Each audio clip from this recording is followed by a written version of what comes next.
Hello, hello, hello, and we're definitely videotaping from a new spot.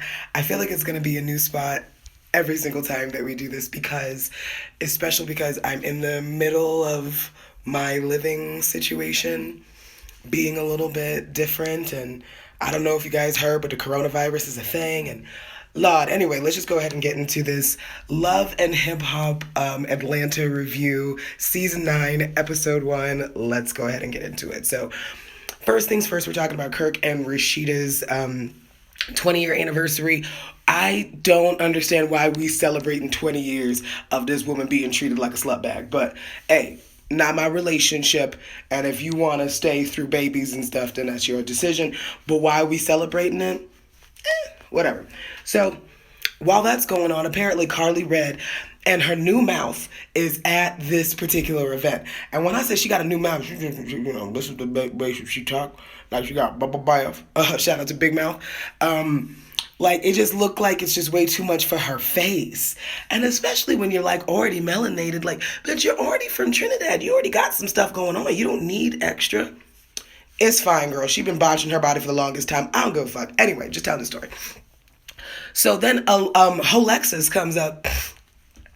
Apparently they had some kind of beef over some nigga that Carly Red was fucking, and I don't. Nobody cares. Nobody cares. Anyway, so Holexis comes up and she's about to go beat some ass. Of course, all the big bodyguards get in between and separate everybody, and then Carly Red started talking about how she's been going through so much, and let me tell you something. She never actually said what she was going through, but apparently it's bad. I wish I cared more about her life, but I don't. So that was a fight like avoided. I guess a fight that we're gonna get back into later. Moving on, you have Sierra and Shooter. Sierra and Shooter.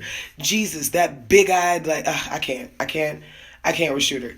He disgusts me. But anyway, I guess Sierra went ahead and got into it with his baby mama. And like legally, and I guess she was pregnant, so these charges are serious. They don't play about pregnant people. So she was saying, "Hey, Shooter, I need you to go and testify for me." And that nigga, he did that thing like, "Nah, man, I can't be doing all that because I promised myself I'll never be back in the court system again. Like this is about you, whatever." I didn't tell you to have like shitty ass niggas that shoot your club up. That's your fault, Sierra. I don't know what you want. Especially if he letting somebody else like fight you and shit. Neither here nor there. So he ain't coming. Then Sierra goes and is gonna go and hit up Sierra and Sierra is gonna go hit up Bambi and Scrappy. But before that, Bambi and Scrappy is meeting with Mama D. In that order, right?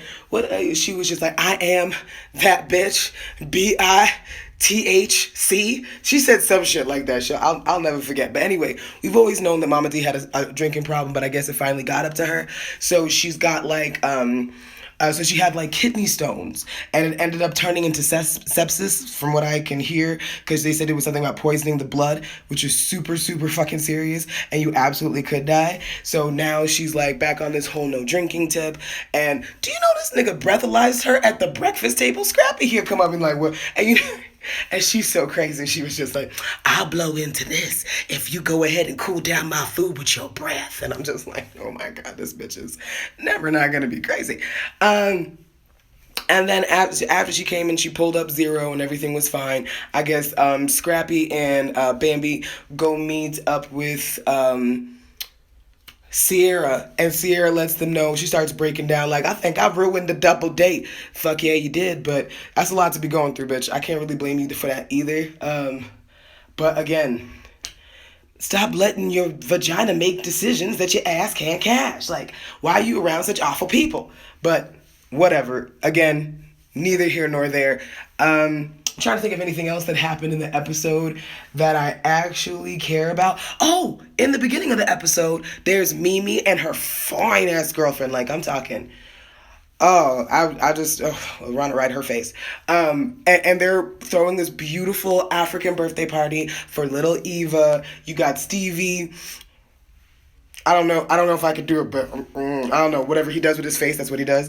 And he's not useful at all unless he just want to give him a baby so he can run. But he really, really does care. I can see, and he wants to make sure he's putting all this. I don't know who paid for the birthday party, but That nigga showed up. That's all that matters. And it was a really, really, really pretty party, and I thought it was super dope. But to be honest with you, there really was nowhere near as much in this first episode as I thought. And I forgot about Akbar. Like when Akbar and Alexis came and crashed the anniversary party for Kirk and Rashida. Like, first of all, I was like, what the fuck is Akbar doing here? And I barely cared about you last year. How did they make you come back? Like, oh, girl. Okay, anyway, so this was my under 6 minute review. Like, comment, and subscribe. And we'll wait for episode 2. And hopefully it'll be longer because it'll be more. I don't know. Anyway, thank you for calling.